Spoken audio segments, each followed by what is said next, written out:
There's two ways to build wealth over time. One way is to earn a high income and save a significant percent of that income. The second way, which is not mutually exclusive of the first, by the way, is to own an asset, an appreciating asset, to have equity in a business that becomes more valuable over time. Now, in a perfect world, you can both earn a high income and own an asset, perhaps related to that income, that will one day be worth a significant amount of money. Physicians are uniquely positioned to, at times, take advantage of these two prongs at the same time, but they frequently don't realize it. Hedge funds, venture capital companies, private equity, they're all well versed in the ways of using equity to translate into big dollars. But I want to break this down a little bit for our physician listeners to make sure that you understand you can take this same principle and make it work for you. Hey, it's Justin Harvey. Thanks for tuning into the Anesthesia and Pain Management Success podcast.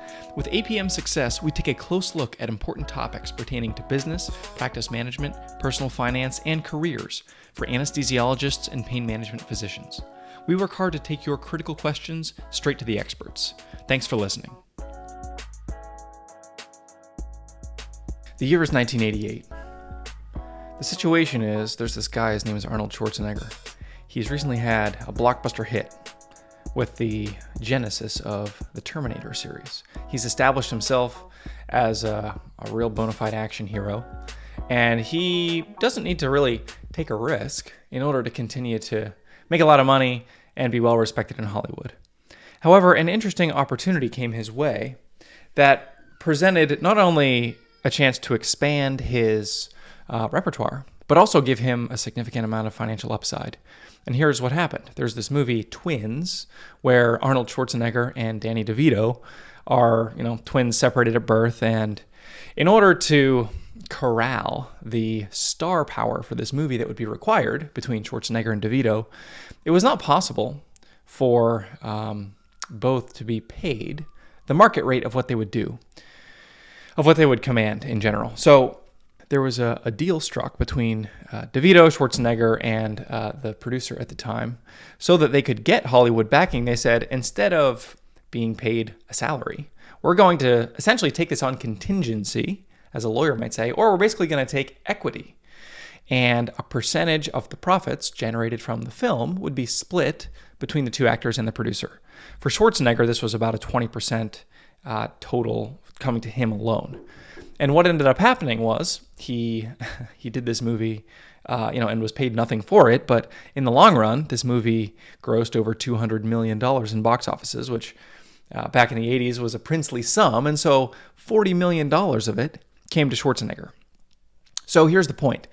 If you're in a situation where you can defer gratification and take equity upside in a certain business, a certain venture, a certain opportunity, the rewards that you reap can be significantly more than if Schwarzenegger had, made, say, a $10 million salary for this movie, which would have been perhaps a reasonable number at the time. He actually 4x'd that number by creatively going for equity instead of salary. So why am I telling you this story? There's two levers in life to be able to build wealth. One is income, one is equity, or what I'll also call assets.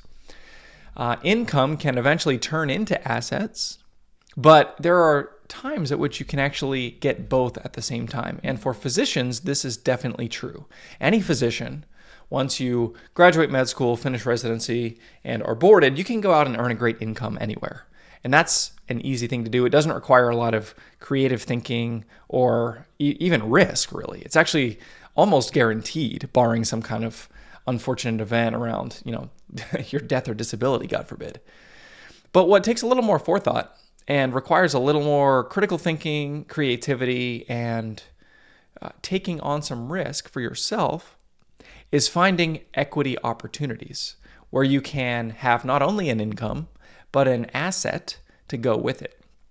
Now, the reason that this is helpful is the point of an asset.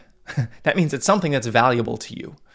It's a share of a business or perhaps multiple businesses that over time will perhaps pay you an income, but will also have this value associated with it that can grow.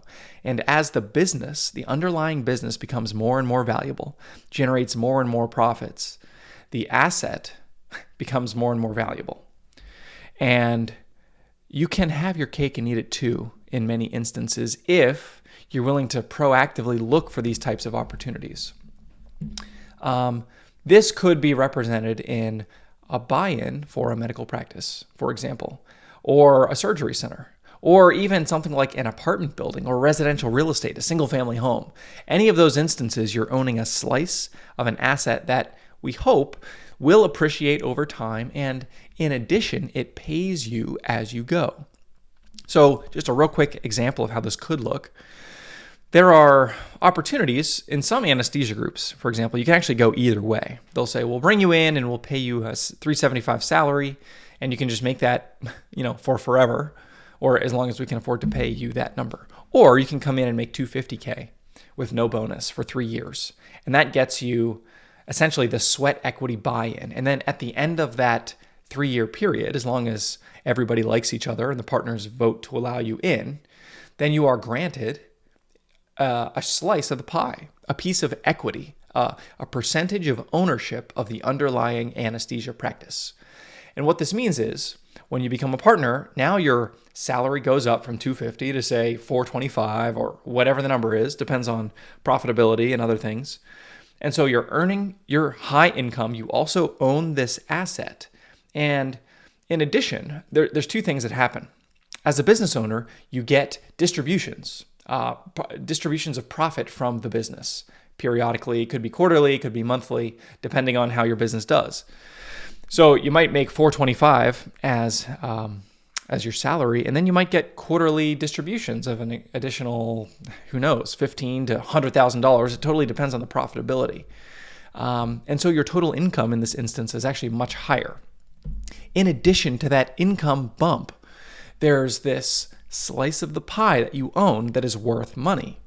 So generally, a slice of equity would be valued at a multiple of profits. And without getting too down into the weeds, we'll just say, the profit is $1 million a year for this anesthesia practice, and you own a 16% sliver of that anesthesia practice. So that means if there's $1 million a year, $160,000 is coming to you per year in terms of profit.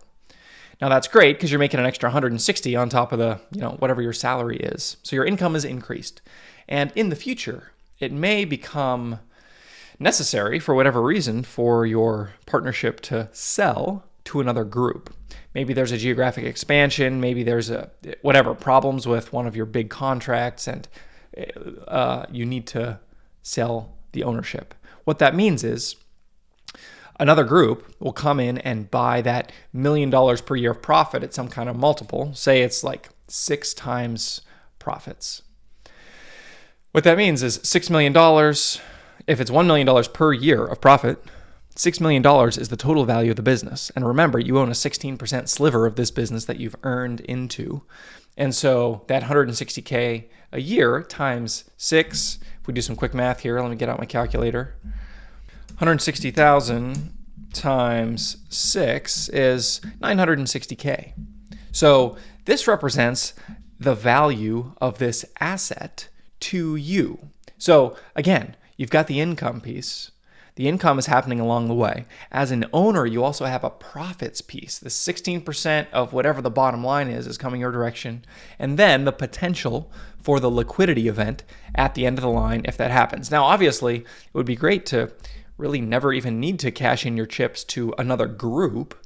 And perhaps when you're, an aged anesthesiologist, you do an internal succession plan and a new doctor coming in buys your shares at a similar valuation. And so, as I said, there's this mechanism for building wealth, not only on the income side, but also the value of the business. So something to think about as you're looking at, first of all, as you're looking at job opportunities, understanding, is there an asset? Is there an equity opportunity associated with this job opportunity? It's great to have a high salary or even to have a high percentage of collections or good income potential. That's really great. But that's not that uncommon. And frankly, equity opportunities aren't super uncommon either, but sometimes they require a little more work. And in addition, it's important to point this out. They require you to take on some risk. Because it's great to say, hey, do I want an extra $1 million at the end of the line in addition to a higher salary? Like, yeah, everyone wants that. What's the downside? The downside is that when COVID happens and you have to lay off a bunch of CRNAs, or one or two of your employed physicians, you have to furlough. The owners of the business, which means in this case you, the equity shareholders, they have to bear those financial losses. They probably have to cut their salary. Profit distributions go to zero. There's a chance that you might actually even need to put more money into the business out of your own checking account to keep it afloat. That's the reason that equity earns a high rate of return potentially, is because there's risk. There's no place in the market where you can have a free lunch. At least when those things exist, they quickly disappear because everyone shows up for the free lunch and then the food runs out. But in a medical practice, you're taking on the risk of, paying the salaries, paying the rent, trying to maintain that favorable contract with your sites of service. And in exchange for all that extra work that you're doing, you can earn a higher salary and you have a valuable asset. So just understanding that this component is out there can be really, really valuable if you're in pain management looking for surgery center opportunities. Perhaps practice buy-in, that can be valuable. Maybe other ancillary opportunities, or maybe it's something totally different. Maybe it's collaborating with one of your peers to, work on a new device or technology or a service associated with, the medical field or whatever. There's any of these opportunities that I'm describing create this dynamic where there's an asset. The asset that can not only pay you profits distributions, but also have a value in and of itself that as profits grow over time can create a significant liquidity event. So in the context of financial independence, here's the point. Here's why I love the idea of physicians owning and growing an asset for themselves. Not only is it a really nice way to potentially augment your income over time, but it gives you this, like the what we'll call the Hail Mary effect. Like there's a chance that it could turn out really, really well for you. And again, it's a two-edged sword, but if it's a business that is well run and that you can own a piece of and you can buy in at a fair valuation, it's always worth considering, will this hasten my journey to financial independence? Will this allow me to play for the love of the game, to work because I want to and not because I have to more quickly than if I didn't have this asset? So hopefully this will expand the way that you're thinking about, any fellows who are looking at a couple contracts right now and thinking, well, here's the income on offer A, here's the income on offer B. Think again about what is the equity opportunity? What is the profits upside and the potential, what we'll call a liquidity event? If you had to sell this slice of the business in the future, how much could it be worth? And factor that into your decision. Especially when there's a trade-off, understand what is the trade-off and can I afford it? But sometimes those trade-offs can be very lucrative if you can afford to defer that need for a higher stable income in the near term.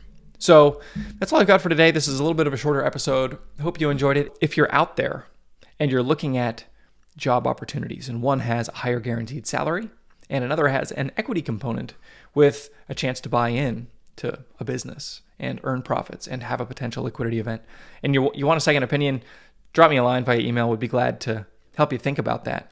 At the end of the day, seeing which of these opportunities is going to contribute most to your autonomy, to your agency, to your freedom as a physician is kind of what that's my mission. So hopefully you're able to discern which is the right choice for you, and understanding these dynamics can really help. As always, thank you for tuning in.